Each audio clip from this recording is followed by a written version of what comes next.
अगर ये मंदिर का मसला हल हो जाता है और रिकंस्ट्रक्शन के ऑर्डर मिल जाते हैं, तो आई विल बी सरप्राइज, क्योंकि 47 के बाद ये पहला मंदिर होगा जिसको रिकंस्ट्रक्शन के ऑर्डर मिलेंगे तोड़ने के बाद।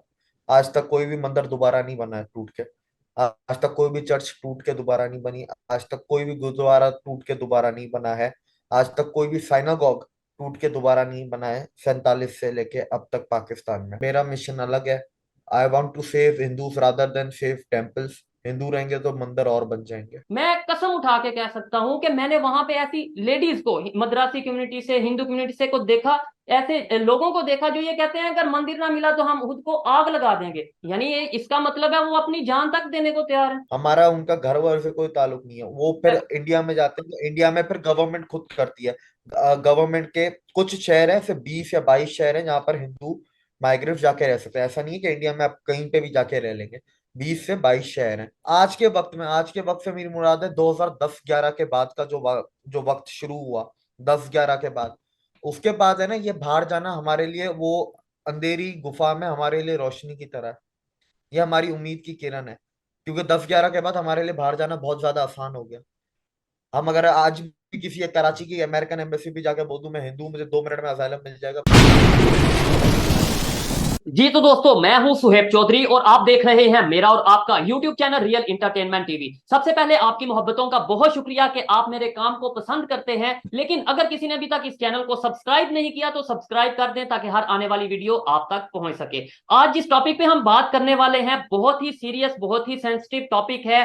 कराची में मैं मौजूद हूं, मंदिर डिमोलिश किया गया और उसके बाद उसको बहुत एक अच्छे तरीके से प्रॉपर वे में प्रोपोगंडा के थ्रू जो है उस केस को खराब करने की कोशिश की गई। सोशल मीडिया हो या यहाँ के लोकल पॉलिटिशियंस हो या यहाँ के लोकल पब्लिक हो, इस तरीके से एक केस को खिचड़ी बना देने की कोशिश की गई कि शायद वो केस सॉल्व नहीं हो पाएगा। बट हमने कोशिश की, मेरे अलावा बहुत से लोग हैं, सिर्फ मैं नहीं, मेरे अलावा बहुत से लोग हैं जो इस केस के हवाले से वर्क करते नजर आ रहे हैं यहाँ ग्राउंड लेवल पे। और जो मिनॉरिटीज, खासतौर पे अगर मद्रासी कम्युनिटी की बात करें, वो इसको काफी संजीदगी से लेकर चल रहे हैं। लेकिन सवाल ये उठता है कि जहां पे हम ये कहते हैं कि मिनॉरिटी पे जुल्म हो रहा है, मिनॉरिटीज के मंदिर को डिमोलिश किया जा रहा है, हिंदुओं को इस तरीके से जुल्म किया जा रहा है, हिंदुओं के लीडर जो पाकिस्तानी हिंदू मिनॉरिटी है, इनके जो लीडर हैं वो कहाँ पे मौजूद हैं? चाहे वो मजहबी लीडर हो या फिर वो पॉलिटिक्स में जो भी इनके लीडर हैं, पॉलिटिशियंस हैं, वो कहाँ पे हैं? वो क्यों नहीं सामने आ रहे? इसके अलावा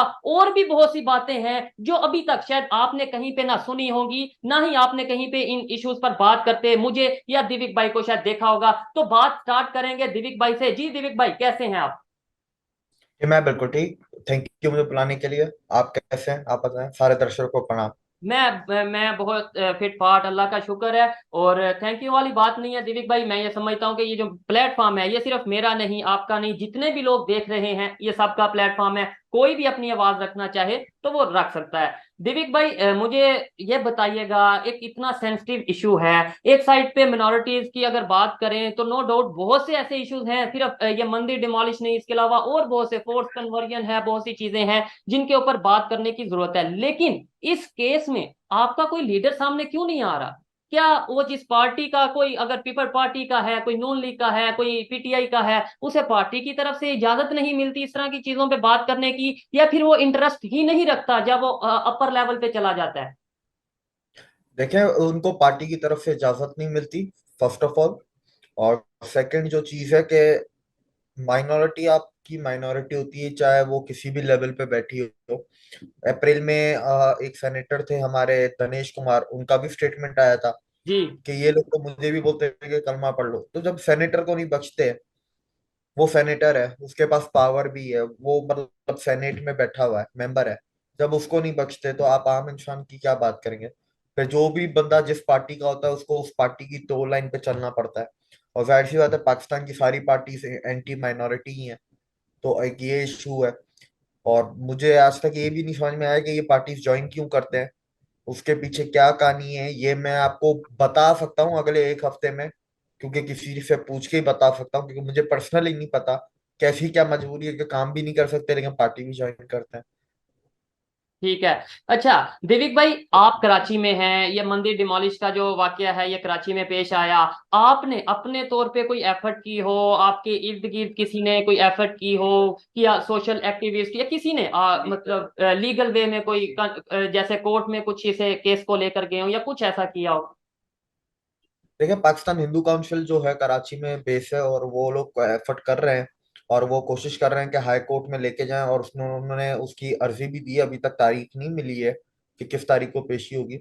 और उनके साथ मैं मिला भी था, उनसे मेरी बातचीत भी हुई थी फोन पे, और मैं पर्सनली भी उनसे मिला था। तो उन्होंने कहा था कि हम लोग लगे हैं इसके पीछे, और हमारे पास एक 1947 के डॉक्यूमेंटेशंस भी पड़े हुए हैं कि किस वजह से ये एक पब्लिक प्रॉपर्टी या कम्युनिटी की प्रॉपर्टी को एक प्राइवेट के हवाले किया गया था, उसको प्राइवेट फैमिली को केयर टेकर और वो गार्डियन बनाया गया था। और दूसरा, वो वकील वगैरह भी कर चुके हैं, उसमें कोई इशू नहीं है। और मैंने उनको बोला भी कि जो हेल्प चाहिए आप मुझे बताएं, मैं तैयार हूँ। लेकिन मैंने अपने पर्सनल लेवल पे जाके मैंने कुछ भी नहीं किया, क्योंकि मेरा मिशन अलग है। I want to save Hindus rather than save temples. हिंदू रहेंगे तो मंदिर और बन जाएंगे। ठीक है। देविक भाई, बिल्कुल जो ये जो आपने बात की है कि भाई जो हिंदू कम्युनिटी है कराची में वो इस केस को लेकर चल रहे हैं, और एक दो दिन में मैं आपको एक बड़ी खबर देने वाला हूं इस केस के हवाले से भी, और ओवरऑल कुछ मीटिंग्स चल रही हैं हमारी भी, इवन पॉलिटिशियन के साथ, मुर्तजा वहाब साहब की अगर बात करें, उनके साथ जो उनसे मिनॉरिटी विंग है, जो मद्रासी कम्युनिटी है उनके हेड हैं, उनकी भी बात चल रही है। एक दो दिन में ये चीजें, बहुत उम्मीद है कि ये चीजें सामने आएंगी। दिविक भाई, मुझे ये बताएं, क्या ऐसी वजह है कि जो लोग काम करते नजर आ रहे हैं इस केस में, और एक मतलब मुझे ये चीज नजर आ रही है कि इस चीज को उस तरीके से सोशल मीडिया हो या मेन स्ट्रीम मीडिया हो सामने क्यों नहीं लाया जा रहा? देखिए, सोशल मीडिया पे तो फिर भी ये है, लेकिन मेन स्ट्रीम मीडिया पे तो कभी भी नहीं आएगा। आज से पहले कभी नहीं आया, ये वाला नहीं आया, और आगे फ्यूचर में भी कभी नहीं आएगा। और हमें कोई उम्मीद भी नहीं है। सीधी सी बात है। अगर ये मंदिर का मसला हल हो जाता है और रिकंस्ट्रक्शन के ऑर्डर मिल जाते हैं, तो आई विल बी सरप्राइज, क्योंकि 47 के बाद ये पहला मंदिर होगा जिसको रिकंस्ट्रक्शन के ऑर्डर मिलेंगे तोड़ने के बाद। आज तक कोई भी मंदिर दोबारा नहीं बना है टूट के। आज तक कोई भी चर्च टूट के दोबारा नहीं बनी। आज तक कोई भी गुरुद्वारा टूट के दोबारा नहीं बना है। आज तक कोई भी साइनागॉग टूट के दोबारा नहीं बना है, 47 से लेके अब तक पाकिस्तान में। ठीक है। और ठीक है, ठीक। हमारे आपने एक मजहबी लीडर्स की स्टार्टिंग में बात की थी, वो मैं बताना भूल गया। हमारे मजहबी लीडर्स नहीं होते, वो हमारे टीचर्स मजहबी होते हैं, लेकिन वो हमारे लीडर नहीं होते। ये एक डिफरेंस है।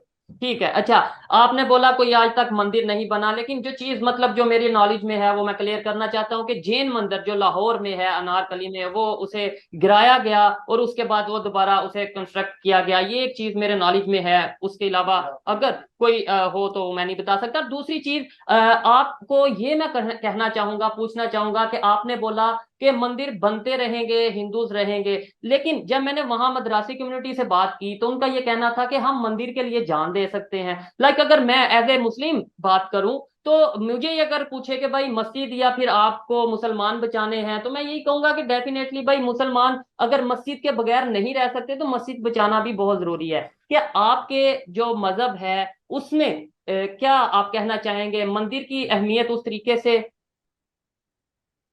देखिए, अहमियत तो मंदिर की हमारे पास हजारों किस्म की अहमियत है। हमारे मंदिर की अहमियत सिर्फ एक पूजा से या दुआ की और वो रिचुअल्स तक नहीं है। हमारे मंदिरों की अहमियत बहुत आगे तक है। हमारे मंदिर हमारे लिए प्राइवेट बैंक्स की तरह भी काम करते हैं। हमारे मंदिर हमारे चैरिटी ट्रस्ट के लिए भी, वेलफेयर के लिए भी काम करते हैं। हमारे मंदिर एक टाइम पे गुरुकुल वो भी हुआ करते थे। उन मंदिरों के अंदर सिर्फ रिलीजियस स्टडीज नहीं, दुनिया की हर एक सब्जेक्ट और मॉडर्न साइंस पढ़ाई जाती थी। बात रही है मद्रासी कम्युनिटी का, वो उनकी बात बिल्कुल सही है, वो उनका नजरिया उनके हिसाब से बिल्कुल सही है, वो गलत नहीं बोल रहे। क्योंकि पाकिस्तान जैसे मुल्क में, जहां पर अगर मंदिर नहीं होगा ना, तो आपकी आइडेंटिटी खत्म हो जाएगी ना। बिल्कुल। इंडियन डायस्पोरा तो दुनिया के ऐसे मुल्कों में भी है जिन मुल्कों के शायद हमने नाम भी ना सुना हो और ऐसे दिमाग में भी ना आता हो। उधर भी मंदिर नहीं है, पर वो रह रहे हैं ना। लेकिन उन मुल्कों में उनकी आइडेंटिटी को खतरा नहीं है। पाकिस्तान में मंदिर एक आइडेंटिटी का एक सर्टिफिकेट समझ लें, या एक गारंटी है कि चलो मंदिर है तो हमारी आइडेंटिटी की भी कोई ना कोई गारंटी तो है, वैलिडिटी तो है। हम जाएंगे, अपने फेस्टिवल्स बनाएंगे, रोडों पे हम नहीं बना सकते। हर किसी का घर इतना बड़ा होता नहीं है कि घर के अंदर आंगन या सहन में वो बना सकें। तो फिर ऐसी बात, एक मंदिर होता है जहाँ पर सारी कम्युनिटी मिलती है और वहां पर फेस्टिवल्स वगैरह बनाती है। ये एक आइडेंटिटी से रिलेटेड क्राइसिस है पाकिस्तान में, इसीलिए उनके नजरिया सही है। मैं अपना नजरिया बता रहा हूँ कि मेरा जो सोच है, कि मेरी सोच ये है आप कि ठीक है। हिंदू बचने का। हाँ, मैं ये नहीं कह रहा कि मेरी सोच पूरी ठीक है, कम्युनिटी पे हर एक की अप्लाई अपनी होती है, अपनी मैं हर अपनी एक बता हर एक रहा की हूँ। अपनी अपनी ओपिनियन है, और मैं ये दोनों हाँ। ओपिनियन ही अपनी जगह पे वैल्यू रखती हैं। लेकिन आपको नहीं लगता कि एक मंदिर अगर बचाया जाएगा, जैसे आपने बोला आपका मंदिर आपके लिए चैरिटी का काम करता है, मैं इस चीज को इन डिटेल समझता हूँ। आपके मंदिर में आपका मंदिर आपके लिए ट्रस्ट का काम करता है, आपके मंदिर में जो सा है एजुकेशन के हवाले से काम किया जाता है। तो आप नहीं समझते अगर एक मंदिर बचता है तो कितने हिंदुओं को एजुकेशन भी मिलेगी, कितने हिंदुओं को जो सा है वो अपना चैरिटी के अगर बात करें, ट्रस्ट के हवाले से चीजों की बात करें, यूनिटी के हवाले से बात करें, और एक कॉन्फिडेंस के हवाले से बात करें, बहुत सी चीजें एक मंदिर के साथ, इवन लोगों की जाने, मैं कसम उठा के कह सकता हूं कि मैंने वहां पे ऐसी लेडीज को मद्रासी कम्युनिटी से, हिंदू कम्युनिटी से को देखा, ऐसे लोगों को देखा जो ये कहते हैं अगर मंदिर ना मिला तो हम खुद को आग लगा देंगे। यानी ये इसका मतलब है वो अपनी जान तक देने को तैयार है। देखें, अब उनकी ऐसी जज्बाती स्टेटमेंट्स को मैं क्या बोलूं, मैं जज्बाती बंदा नहीं, मैं प्रैक्टिकल हूँ। अभी पाकिस्तान ह्यूमन राइट्स काउंसिल या जो कमीशन है उसकी रिपोर्ट आई है। वो हम जो पुराना एक आंकड़ा बोलते थे कि साल में 1,000 लड़कियां कन्वर्ट करती हैं, 1,000 से अब बढ़ के 3,000 हो गई हैं लास्ट 2 सालों में। और ये अब ऑफिशियल ऑफिशियल रिपोर्ट, और वो भी पाकिस्तान की खुद की ह्यूमन राइट कमीशन की आ गई है। तो हिंदू बचने चाहिए, मेरे लिए वो इम्पोर्टेंट है। मंदिर तो बनते रहेंगे, ठीक मंदिर है। का क्या है, आज नहीं है तो कल बन जाएगा। और देखिए, कंट्री वाइज अलग अलग सिनेरियो होते हैं। हिंदू तो एस्टोनिया में भी रहते हैं, एस्टोनिया में कौन सा मंदिर है? बिल्कुल, लेकिन हिंदू तो अपनी, हम पाकिस्तान की बात कर रहे हैं उस मैं अगर। वही बात बता रहा हूँ, मैं वही चीज कह रहा हूँ कि पाकिस्तान वहां पर आपकी आइडेंटिटी क्राइसिस नहीं है ना। आपको आके कोई मारेगा तो नहीं। चलो इधर मंदिर बचा लिया, मंदिर परमिशन मिल जाती तो हम बनाएंगे, जाहिर सी बात है, परमिशन मिल जाती हम तो चुप थोड़ा बैठेंगे। अब मिल जाती तो सारी कम्युनिटी जाहिर सी बात है चंदा इकट्ठा करेगी, और जो भी होगा दोबारा उसको खड़ा किया जाएगा, और जो पिछले टाइम से ज्यादा ग्रैंड उसको बनाने की कोशिश करेंगे, ज्यादा खूबसूरत। लेकिन अगर नहीं मिलती, मंदिर बना हुआ है, हिंदू है ही नहीं, फिर क्या करेंगे? ऐसा ही है, ऐसे मंदिर बिल्कुल। को क्या करूं? बिल्कुल ऐसा ही है जी, बिल्कुल दोनों चीजों की अपनी अपनी वैल्यू है, बल्कि मैं भी यही समझता हूँ कि इंसान को बचाना चाहिए, लेकिन जो जिस टाइम पे मौका हो उस टाइम पे उस चीज को भी हेल्प करनी चाहिए, आवाज उठानी चाहिए। एक और चीज आपने मैंने एक स्टेटमेंट सुनी, मुझे किसी ने मेल भी की, और आप पहले मेरे प्लेटफॉर्म पे भी एक बार ये बात कर चुके हैं कि भाई आपका जो मिशन है, आप जो सोच रखते हैं कि भाई हिंदुओं को पाकिस्तान से बाहर जल्द अज जल्द आप लेकर जा रहे हैं या लेकर जाना चाहते हैं, तो और आप एक दो तीन चार को अगर ले जाएं कहीं ना कहीं समझ आती है, यानी पॉसिबल लगता है। आपने बोला मैं हजारों की तादाद में, शायद 25 30 40 हजार का आपने बोला कि आने वाले 2 3 माह में या 4 5 माह में जाएंगे। क्या ये पॉसिबिलिटी है? ये कैसे होगा लीगल वे में? हम अब तक 28,000 को यहाँ से शिफ्ट करवा चुके हैं, ये मैं अपनी खुद की बात कर रहा हूँ, करवा चुके हैं। और लास्ट 6 सालों में 44 लाख चले गए ना। तो मैं अकेला नहीं हूँ। मैं अगर अपने अकेले की बात करूं, जो मैंने खुद किया, तो वो 28,000 इंडिविजुअल्स हैं, तो मतलब करीब आपकी पकड़ लें 7 8 हजार फैमिलीज या 6 हजार फैमिलीज के बराबर।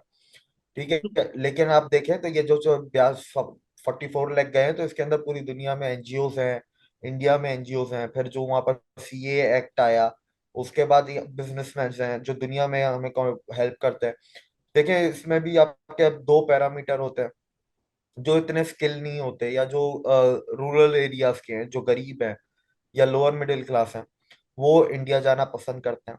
तो हम लोग को इसमें इतना ज्यादा हम लोग खर्चा होता ही नहीं, क्योंकि इंडिया की फिर वीजा और डॉक्यूमेंटेशन का काम हम लोग करते हैं, फैसिलिटेट करते हैं। बाकी तो इंडिया में जाके उनको घर वगैरह हर चीज 45 दिन का, उधर इंडिया के अंदर पहुंचने का 45 दिन का प्रोसेस होता है। आप शॉर्ट टर्म वीजा आपको मिलती है 45 दिन की, आप जाते हैं, फिर आप उसको अप्लाई करते हैं लॉन्ग टर्म वीजा पे। लॉन्ग टर्म वीजा पे आपको वो 1 साल की वीजा मिल जाती है। और वो लॉन्ग टर्म वीजा आपको मिलते ही आप वहां पर आधार कार्ड वगैरह सब कुछ कर सकते हैं, नौकरी के लिए अप्लाई कर सकते हैं, बिजनेस भी कर सकते हैं। अब जो मिडिल क्लास और रिच फैमिलीज हैं, इनके बाय द वे वैसे भी एक बैकअप तो होता ही है, हर खानदान से एक जना बाहर होता ही होता है, और वो इसी रीजन की वजह से होता है। तो बस हम लोग यहाँ पर कोशिश करते हैं, मदद करते हैं, जैसे जिनका नहीं है, या जहाँ पर सिर्फ इधर सिर्फ पेरेंट्स हैं, किसी का एक ही बच्चा है, और इधर सिर्फ पेरेंट्स हैं, वो बूढ़े हो गए, तो हम उनकी हेल्प करते हैं फैसिलिटेट करने में। हम लोग उनको कोई नौकरियां या घर वर नहीं दिलाते, वो खुद ही कर लेंगे। देखें, वेस्टर्न साइड पे जो जा रहे हैं, तो वो वैसे मिडिल क्लास है, उनका कोई ना एक बेटा या एक बेटी बाहर होती होती है। इंडिया वो जा रहे हैं जो आपके middle class, lower middle class या पुअर है। इंडिया में वैसे स्कीम्स इतनी हैं कि वो फैसिलिटेट कर रही हैं, और 2014 से अगर 2023 में अगर आपके 44 लाख जा रहे हैं तो आपको तो अंदाजा लगाएं। ये वही मोदी का टाइम है, ये वही मोदी की स्कीम्स हैं, और ये वही हमें इजी कर दिया गया है। हम लोग सिर्फ फैसिलिटेट करते हैं वीजा के काम तक। हमारा उनका घर वर से कोई ताल्लुक नहीं है। वो फिर इंडिया में जाते हैं तो इंडिया में फिर गवर्नमेंट खुद करती है। गवर्नमेंट के कुछ शहर हैं, सिर्फ 20 या 22 शहर हैं जहाँ पर हिंदू माइग्रेंट्स जाके रह सकते हैं। ऐसा नहीं है कि इंडिया में आप कहीं पे भी जाके रह लेंगे। 20 से 22 शहर हैं। उन हर 20 से 22 शहर में हर एक शहर के जो म्यूनिसिपल एरिया होता है अलग से, उसके अंदर एक ऐसा ऑफिसर होता है जो इंचार्ज होता है इन माइग्रेंट्स के ग्रीवेंसेस, इन माइग्रेंट्स के प्रॉब्लम्स को किसी भी किस्म से रिलेटेड, उसको हेल्प करने के लिए, उसकी मदद करने के लिए, जो गवर्नमेंट की तरफ से अपॉइंटेड है, उसको ये ड्यूटी दी हुई है। ठीक है। अच्छा, और इसके अंदर एक चीज मैं मजीद क्लियर करता चलूं देखने वालों के लिए, जब मैं कराची में आया हूं, यहाँ पे मैं हिंदुओं से मिला हूं, मैं पर्सनली अपना एक्सपीरियंस बता रहा हूं कि कई एजुकेटेड हिंदू कम्युनिटी से लोग, इवन डॉक्टर्स तक ये मुझे कहते नजर आए हैं कि हमने यहाँ से बाहर जाना है। मैं वहां पे उनकी ये बात सुन के मेरा दिल खून के आंसू रोया कि भाई एजुकेटेड लोग, एजुकेटेड डॉक्टर लोग जो से हैं वो पाकिस्तान से बाहर जाना चाह रहे हैं, तो वो लोग जो अंदरून सिंध में बैठे हैं, जो इंटीरियर सिंध में बैठे हैं, जो हिंदू कम्युनिटी, वो क्या सोच रखते होंगे। और इस चीज को सोचना चाहिए गवर्नमेंट को। अदरवाइज ये जो दिविक भाई का स्टांस है, कहीं ना कहीं मैं इस चीज से एग्री करता हूं कि भाई एक उम्मीद लगाने का भी एक टाइम होता है, एक लिमिट होती है। बहुत सी ऐसी स्टोरीज हैं जो हम सोशल मीडिया पे उस तरीके से दिखा नहीं सकते, बता नहीं सकते, कि शायद जिनको सुनने सुनने के बाद लोगों में शायद नफरत मजीद बढ़ेगी। लेकिन बहुत सी ऐसी स्टोरीज का हमें यहाँ पे आके पता चला कि किसको किस तरीके से कभी भी फायर कर दिया जाता है, किसको किस तरीके से कभी भी उसकी जॉब से निकाल दिया जाता है, सिर्फ ये कह के कि तुम्हारा मजहब ये, और ये चीजें जब बोली जाती हैं, बड़े अफसोस वाली बात है कि मैं करता हूं, मैं अपने पाकिस्तान का नुकसान करता हूं, अगर कोई भी किसी भी पोस्ट पे बैठ के ये हरकत कर रहा है तो वो पाकिस्तान का नुकसान कर रहा है। दिविक भाई, एक चीज मैंने नोट की, आपने शायद अगर मेरी वीडियोस देख रहे हैं, खासतौर पे ये कराची वाली, और जो मैं मद्रासी कम्युनिटी, हिंदू कम्युनिटी के साथ मिलकर वीडियोस रिकॉर्ड कर रहा हूँ, उसमें पाकिस्तान जिंदाबाद हर एक दो मिनट के बाद एक नारा लगता है। मेरी समझ में नहीं होती कि भाई इस नारे का इस टाइम पे यहाँ पे कोई ऐसा लिंक नहीं है, लेकिन फिर भी नारा लग रहा होता है। वो उसका मतलब क्या होता है? सेफ्टी, डर, खौफ। खुल के किसने बात की? आपके आज तक चीफ मिनिस्टर, कैबिनेट मिनिस्टर, आपके union minister, state minister, prime minister, home minister, किसी का स्टेटमेंट आया? एक कराची के सिर्फ एक मेयर का स्टेटमेंट आया, वो भी 4 दिन बाद। और 4 दिन बाद क्या बोलता है? नहीं, मंदिर तो डिमोलिश हुआ ही नहीं, मंदिर तो सेव है। ऐसा तो और कुछ हुआ ही नहीं है, फेक न्यूज चल रही है। वो कराची का मेयर बोल रहा है, और वो भी ऐसी 4 दिन बाद। ऐसा अगर एक होता ना कि 1 घंटे बाद उसकी स्टेटमेंट आई है, चलो उसको नहीं पता होगा। कराची अपने आप में ये एक मुल्क के बराबर है, 3 करोड़ की आबादी है। 4 दिन बाद एक मेयर को नहीं पता चलेगा जिसके पास इतनी पावर्स है।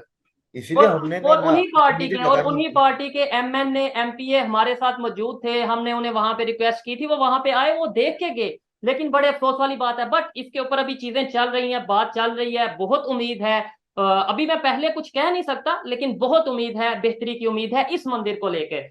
दिविक भाई, ये बताइए, ये एक मंदिर है, एक सुहेब चौधरी या इस तरह के कोई लोग मतलब हेल्प करके, एफर्ट करके कुछ दिन के लिए या कुछ टाइम के लिए इस तरह के वाकयात रोक सकते हैं? सिंध में बहुत से मंदिर हैं, कश्मीर में मंदिर हैं, बलूचिस्तान में मंदिर हैं, पंजाब में मंदिर हैं, लाहौर में मंदिर हैं। वहां पे इन्हें सेव करने का कोई प्रॉपर तरीका होना चाहिए, कोई प्रॉपर सिस्टम होना चाहिए, कोई अदारा होना चाहिए। अदारा मौजूद है लेकिन वर्किंग भी करनी चाहिए। नहीं, अदारा मौजूद है, वर्किंग कर रहा है ना वो इवैक्यूएट ट्रस्ट बोर्ड। वो वर्किंग करता है। जितनी भी हिंदू मंदिर हैं और जो भी रिलीजियस साइट्स हैं माइनॉरिटीज की, चाहे क्रिश्चियंस की हो, सिखों की हो, वो उनके अंडर आता है। तो बस वो बिल्डर को बेच देते हैं और उनके ऊपर प्लाजा बन जाता है। वर्किंग तो कर रहे हैं, ऐसी बात नहीं, काम बहुत कर रहे हैं। जेबीएं भी उनकी भर रही हैं। बात रही बलूचिस्तान की, तो बलूचिस्तान में मंदिर पे अटैक नहीं होते। आप फिर निकाल के देखें, Baloch always protect. Hinglaj temple को बचाने के लिए बलोचों ने अपनी जान दी थी। ठीक है। अच्छा, ये भी एक नोट करने वाली बात है कि बलूचिस्तान में मंदिरों पर अटैक नहीं किए जाते, क्या इसी तरीके से हिंदू कम्युनिटी के ऊपर भी अटैक नहीं किए जाते वहां पे कि? कोई एक वो आ जाए ना, कोई एक सोच वाला, वो एक आइसोलेटेड किस्सा है। ये रोज रोज का एक माहौल, कोई तंजीम इस तरह नहीं होता बलूचिस्तान में। इस तरीके से नहीं किया जाता जिस तरीके से सिंध में होता है या पंजाब में केपीके में होता है ना, कि महीने में एक किस्सा तो आता ही आता है, एक किस्सा तो डेली आता ही आता है। ठीक ठीक है। है। ऐसा नहीं होता बलूचिस्तान में, कोई साल में कोई एक किस्सा आएगा, वो भी आइसोलेटेड, वो भी तंजीम हमला नहीं करेगी कि किसी पार्टी ने, किसी कोई ऑर्गेनाइजेशन ने हमला किया। कोई आइसोलेटेड किस्सा है, उसके पीछे भी हजार वजहें होंगी। कोई दुश्मनी होगी, कोई जमीन का मसला होगा, कारोबार का मसला होगा, वो बढ़ते बढ़ते फिर जाकर रिलीजन पे पहुंचा, मर गया। बलूचिस्तान में नहीं होता। मंदिर बलूचिस्तान में वैसे ही कम है, पर अगर आप सबसे बड़ा देख लें, हिंगलाज टेम्पल, वो हमारे रिलीजन का सबसे इम्पोर्टेंट वो है। ठीक है, मंदिर तो बहुत है, पर हिंगलाज टेम्पल हमारे रिलीजन का एक इम्पोर्टेंट प्लेस है, बिल्कुल। जिसको शक्तिपीठ कहते हैं। 52 शक्तिपीठ में से दो शक्तिपीठ पाकिस्तान में है। एक आपके कश्मीर वाली साइड पे, कश्मीर। एक आपका हिंगलाज है। जी। ठीक है। अब आपने हिंगलाज पे भी ये गए थे आपके लोग, ये 80s की बात है, तो 80s में बलोचों ने अपनी जान दी थी इस मंदिर को बचाने के लिए, और वो सारे के सारे मुसलमान थे। उन्होंने चलें जी। अपनी जान दी इस मंदिर को बचाने के लिए। उन्होंने बोला ये हमारी सिविलाइजेशन है, हम भले मुसलमान हो गए हैं, पर ये 5,000 साल से ये मंदिर इधर, उससे पहले का है, लेकिन चलो 5,000 साल बोल देते हैं कि 5,000 साल। बलूचिस्तान का जिक्र तो 5,000 साल पुराना है। कैसे ही। 5,000 साल पहले भी बलूचिस्तान था।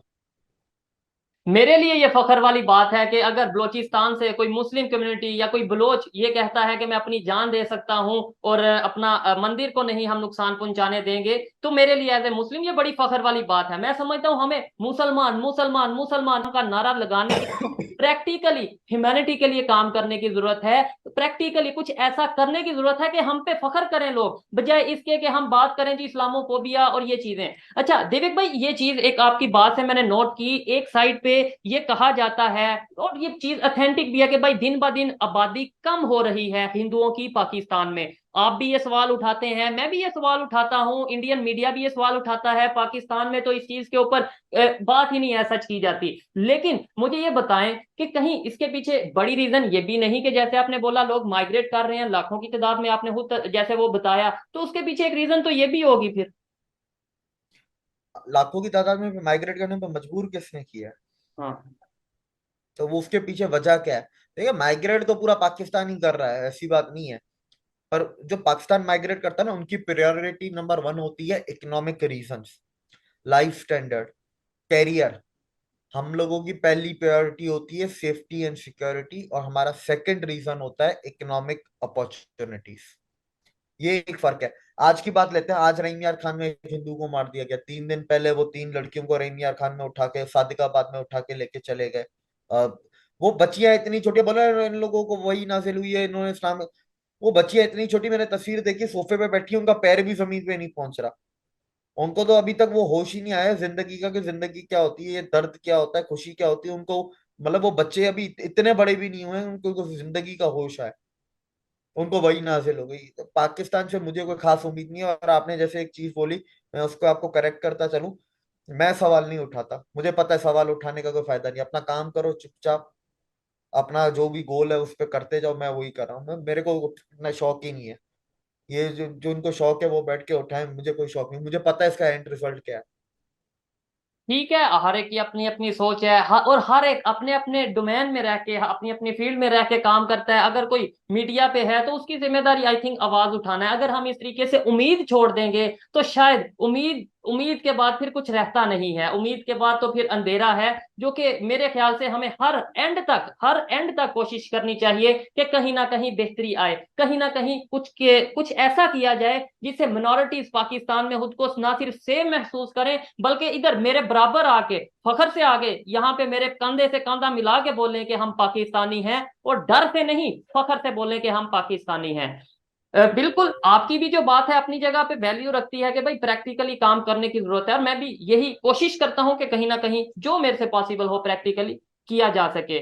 मुझे ये बताइए, ये जो मंदिर का इशू है, आपको क्या लगता है ये थोड़ी बहुत आवाज उठाने की वजह से, कहीं ना कहीं हाईलाइट होने की वजह से एक स्टेटमेंट आ जाती है, चाहे 4 दिन बाद आती है और चाहे जैसी भी आती है, लेकिन अभी उसके ऊपर बात चल रही है। आपको क्या लगता है कि ये जितने, एक देखने को तो एक लेडी सामने है, लेकिन जो अगर कहा जाता है, मीडिया में कहा जाता है, मद्रासी कम्युनिटी का ये स्टांस है, इवन रेखा की बहन का इंटरव्यू मैंने किया, उनका ये स्टांस है कि एक रेखा के पीछे बहुत से लोग मौजूद हैं, पार्टीज मौजूद हैं, माफियाज मौजूद हैं, बिल्डर्स लैंड मौजूद हैं। माफिया। जी जी, लैंड माफिया मौजूद है, और लैंड माफिया अकेले तो काम नहीं कर सकते, उनके साथ पॉलिटिशियंस मौजूद हैं। जो तो बस ये आपके आपके सवाल में आपका जवाब है, इसके ऊपर मैं क्या बोलूं। नहीं, आप इसके ऊपर क्या मतलब क्या कहना चाहेंगे? मैंने तो दोनों साइड का मैं स्टांस इसको रखा तो है। मैंने कोई उम्मीदें नहीं पाली। हाँ, ये है कि अगर होगा तो मैं मेरे को खुशी होगी, उस खुशी का इजहार भी करेंगे, और जाहिर सी बात है पूरी कोशिश करेंगे उसको दोबारा रिकंस्ट्रक्ट किया जाए। पर मैंने ऐसी कोई इतनी हाई होप्स रखी नहीं है, क्योंकि ठीक। ऐसे मामलों में पाकिस्तान से हाई होप्स रखने का फायदा कोई नहीं है, उम्मीदें टूट ही जाती हैं। तो दुख हमें ही होना है, तो इसलिए रखो ही नहीं उम्मीद, तो ज्यादा बेहतर है। ठीक है।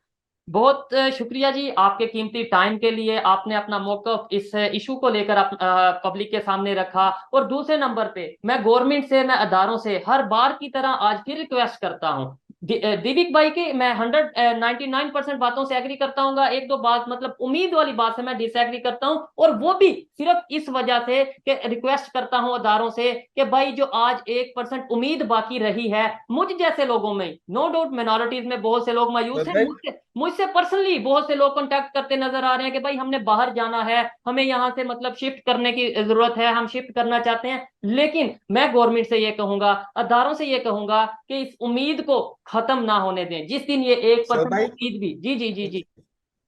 मैं आपको सॉरी, बीच में आपको मैंने काटा, लेकिन मैं आपको बता, मैं आपकी एक बात को करेक्ट करता चलूं। आप अपनी जगह पे बिल्कुल सही हैं, आप भी तो सही हैं, जो मद्रासी कम्युनिटी का सोचना है, जो उनकी सोच है वो भी सही है।